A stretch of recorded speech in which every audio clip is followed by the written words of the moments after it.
right, multiple goals and a clean sheet, but problems, and we're going to get into that.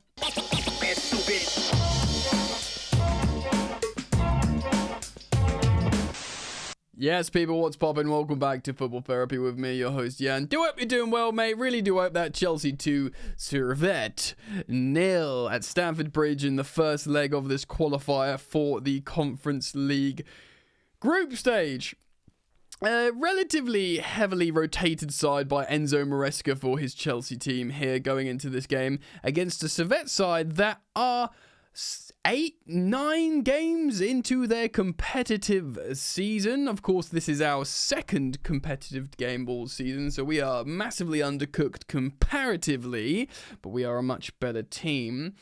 And there were some good performances. Of course, we just look like a team still trying to figure out what the coach wants, especially with a heavily rotated side. Now, Servette should have definitely scored in this game. They had a couple of gilt-edged chances, a couple of sitters, and forced a few saves out of Philip Jorgensen. One that was absolutely outstanding as well, which is maybe pretty high on him, actually. We're going to speak about that.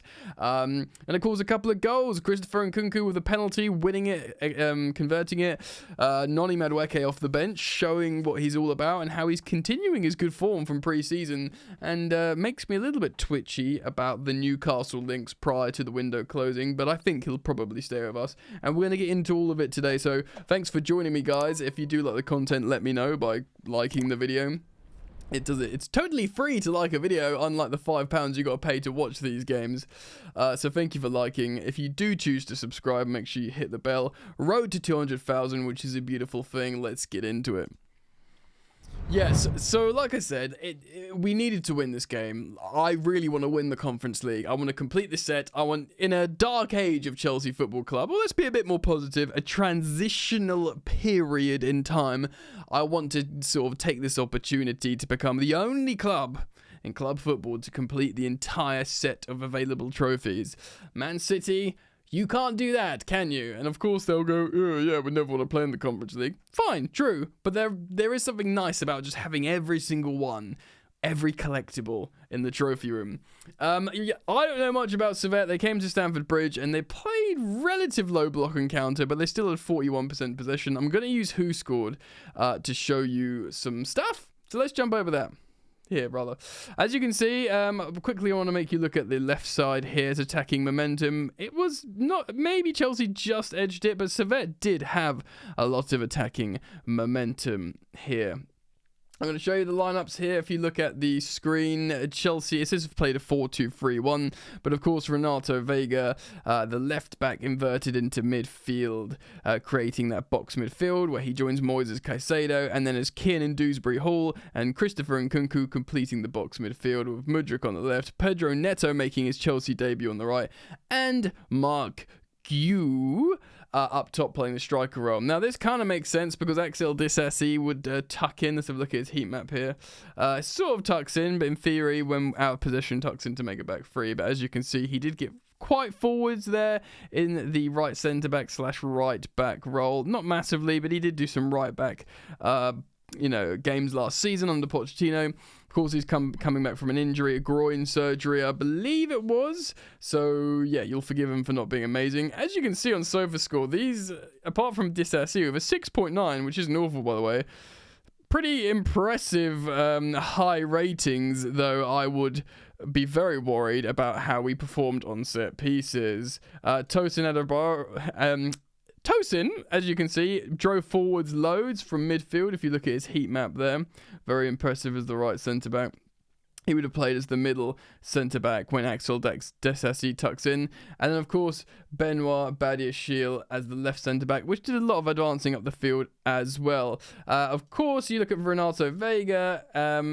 He did invert to midfield, but if you look here, a lot of left-back occupation in this spot here. But as you can see, this is inversion midfield in certain phases of play. Christopher Nkunku playing as a sort of the right-sided number attacking 8 there, which means Kiernan Dewsbury Hall, playing on the left side of attacking 8 box. And of course, Mudryk, left wing, as you can see, and Pedro Neto, right wing, as you can see. And Gu should be everywhere because he's an insane pressing machine. We saw substitute appearances, of course, from these man. Lavia came on late. Gusto came on quite late, 78th minute. Cole Palmer, as you can see here, played as a false 9, even though that means he's sort of like Gu, could run around everywhere. This is both, even though Gu is a conventional 9, they both kind of play false 9 role where they can like run around, do what they want. Noni Madueke came on as a right winger, of course scoring an excellent goal himself, and Enzo Fernandez came on as a right number, a defensive 8. And we'll talk about his performance as well in just a moment. So the game stats look a little bit like this. First half, we had 59% possession. Second half, we had 58% possession. Wow, wait. First half, spoiler, was turgid sewage in terms of a spectacle. Neither team created a big chance. They had 10 shots to our 4, which is embarrassing. We had to make 2 goalkeeper saves to their 1, which is embarrassing. They had 5 corner kicks to our 3, which was embarrassing. Now, the second half, of course, was better because we created 2 big chances. We scored 2 big chances. They had 12 total shots to our 10, pretty even, of course. Maybe with a little bit more reserves once we go 2 goals ahead. Although, like I said, they had some gilt-edged chances. 4 goalkeeper saves apiece. And they had 3 corner kicks to ours. Now, there was so many chances that both teams missed in this game. The first half was absolute not so good. Second half, we came out a lot better. Christopher Nkunku winning the penalty. Good work, buying it off the goalkeeper, converting it really, really well. And then we saw some changes, and then not too long into the game, we saw Noni Madueke with an Enzo Fernandez assist, a great assist from Enzo. Noni sort of bringing it in, sort of doing his thing at the near post, but rather than cutting into his preferred left foot, he lashed it with his weaker foot into the postage stamp top right, and it was an excellent goal, an excellent finish from Noni Madueke. Now, there were chances in this game from both teams. There was a really significant moment not long after the Nkunku penalty opener where Mark Gu does what he does best, certainly what we've seen all pre-season, and indeed maybe the sub minutes against Man City or whatever. He presses. He basically gets he gets dividends essentially for his work, and wins off the goalkeeper, runs towards goal. All he's got to do is, it's not even near post, it's middle to near post, and for some reason he scuffs it towards the far post, which allows it to be saved. He does all the hard work fine, and the easy part, he sort of panics. Now that's okay, it's okay, we were already winning.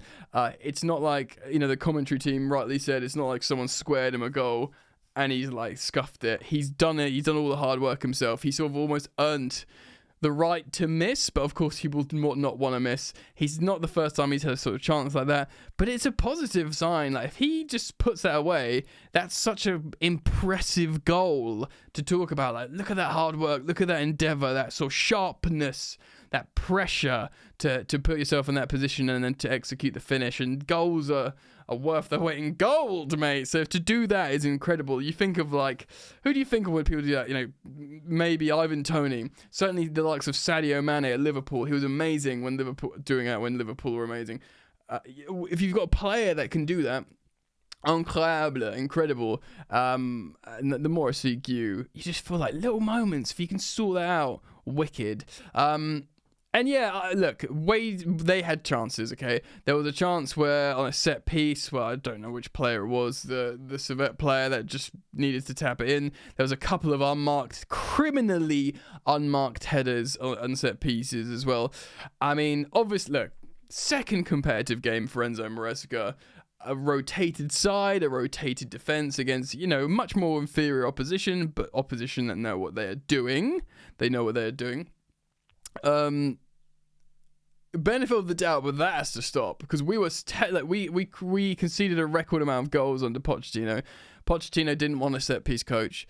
We don't have Pochettino anymore. We've got Bernardo Cueva brought in. He's meant to be a genius, maybe more attacking than defending, but we they need to learn some chemistry, these defenders, because I think they're good individual performances, but they just clearly are physically off the pace in terms of conditioning and communication and stuff like that. Now, there's a lot to talk about in terms of player performances, so let's have a little looky here. As you can see, Chelsea's highest rated player is Philip Jorgensen, the second choice, keeper. In fact, he was the highest rated player on SofaScore by far on the night with an 8.4. Runs out, one out of one successful. Accurate passes from a goalkeeper, 94, you can't see it, 94%. Long balls, 3 out of 5, so the majority of his long balls executed well. So it shows you his saves here. The saves will be on the main stats of the game, I guess. Goalkeeper saves. In all, he made 6.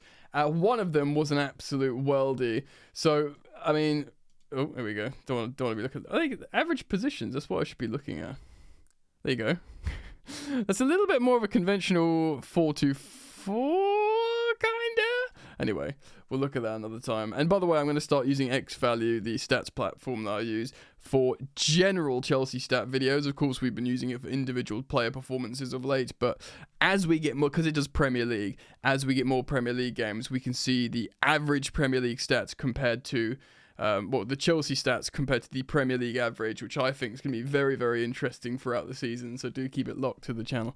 Let's talk about player performances. Philip Jorgensen. Very, very good. Saves.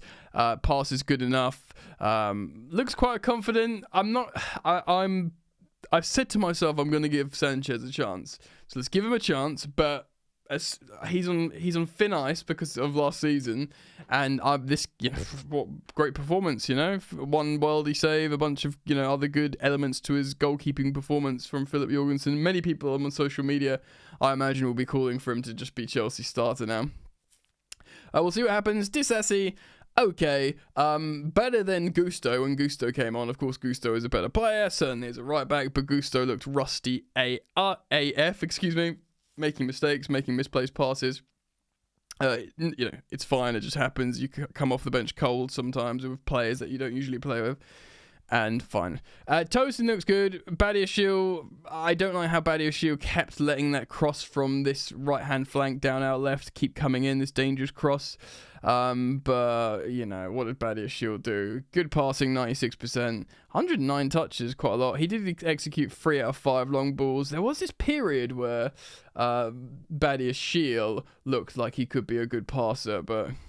Again, I'm really because of where we are in this developmental phase, I'm kind of going to give them a little bit of a break.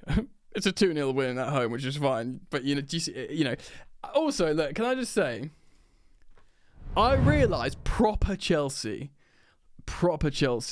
wins this game 4 or 5-0. And we've only won it 2-0. I mean, Mark Q puts that chance away. A 3-0 feels a lot better, and the optics of a Q goal as well is really, really nice. But they still have their chances. But we aren't proper Chelsea yet. We're this second competitive game under a new regime, a lot of new players, a B team in Europe, doing a new style. It's fine. A 2-0 is fine. It is fine.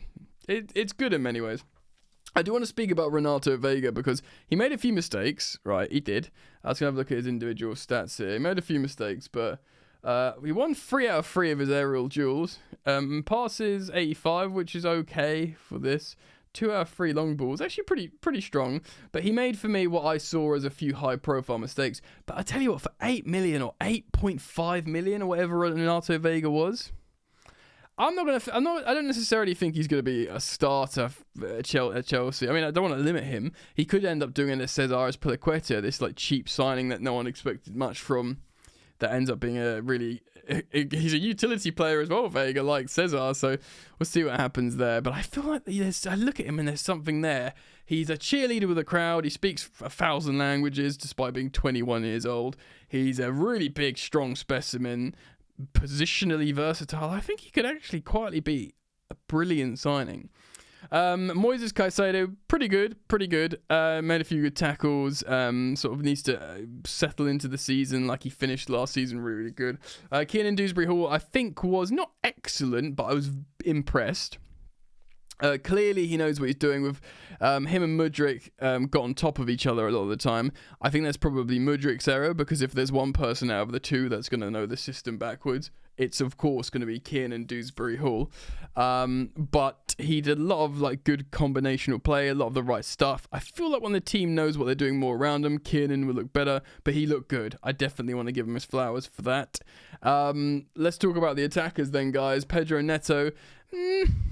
I mean, it's his debut at Stamford Bridge, and he's wearing the 7 now. Big shirt. He's taking it from Raheem Sterling. Of course, we'll be following that story on Chelsea news videos throughout the rest of the window. I think he was okay. He's obviously got that turn of pace that's devastating. He needs to just he didn't do anything amazing. I'm just gonna look at his stats here. Right hand side, 94 passes success. That he only completed 1 out of 6 crosses, which is very disappointing. Did do his 1 out of 1. Yeah, he failed at both his dribbles, he failed at both his ground duels, and he failed at both his aerial duels. So a little bit disappointing. He'll probably feel like he didn't play well, but he had a couple of good moments. Mudryk, what the ruddy heck is a Mudryk? He did that amazing dribble where he literally slalomed 3 players and held himself up really well, and then every now and again he gets bullied and knocked off the ball. Of course, he makes lots of mistakes, bad decisions. I can see with Mudryk why they're going to persist, because there could be something there. Every now and again he does something amazing to the point where you don't see other players doing it. So you're like, well, not only he, but like he's one of those rare players that can do these things, whether it's these dribbles, whether it's that ridiculous pace, whether it's that rare intuition where he takes the ball off Gallagher and scores a wonder goal. But it's just way too few and far between. He failed at both his crosses. He did 1 good long ball. He did good dribbling. 3 out of 3 dribbles is actually quite good. And, for a left winger to win 6 out of his 9 ground duels is good. Of course, losing possession 14 times is very high, but I think Eden Hazard used to lose high possession all the time. It just kind of happens, but you'd rather it didn't. Very frustrating. Christopher Nkunku, ladies and gentlemen, won the penalty very, very well, scored the penalty very well, 85% pass. Yeah, sort of minimum requirement. Not minimum requirement, but, what you'd kind of expect. Didn't try to cross, didn't complete it, did 1 long ball, did half his ground duels. He's actually surprisingly good in the air for a guy who doesn't look quite tall. Pretty good in Nkunku. We got to see the balloon. He's just a great attacker. He'll score penalties, he will score open play goals, and he will do really direct and exciting moments. Mark Gue. Oh, if only he scored that goal, guys. 82, he only got 9 accurate passes. That's fine for the kind of role he was playing. Haaland made 3 accurate passes against us in 90 minutes, and he only played 58 minutes, Mark Gue. So, 2 out of 6 ground duels, but he always goes in for the duels, even if he's less favourite. He made 2 key passes, by the way, which actually, for 50, what was he? 58 minutes, 2 key passes is actually pretty elite for this kind of striker who's just running around.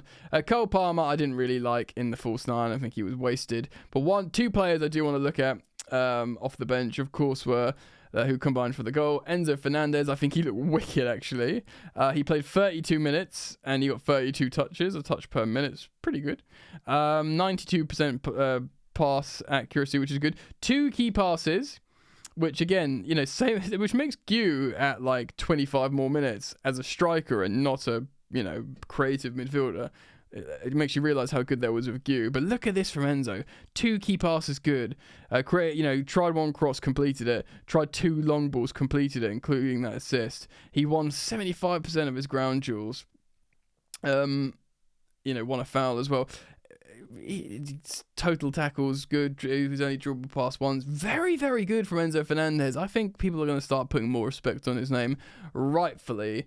And then, of course, Noni Madueke, he played 33 minutes. He got the goal, basically. It's pretty much all he really did. He did complete a cross.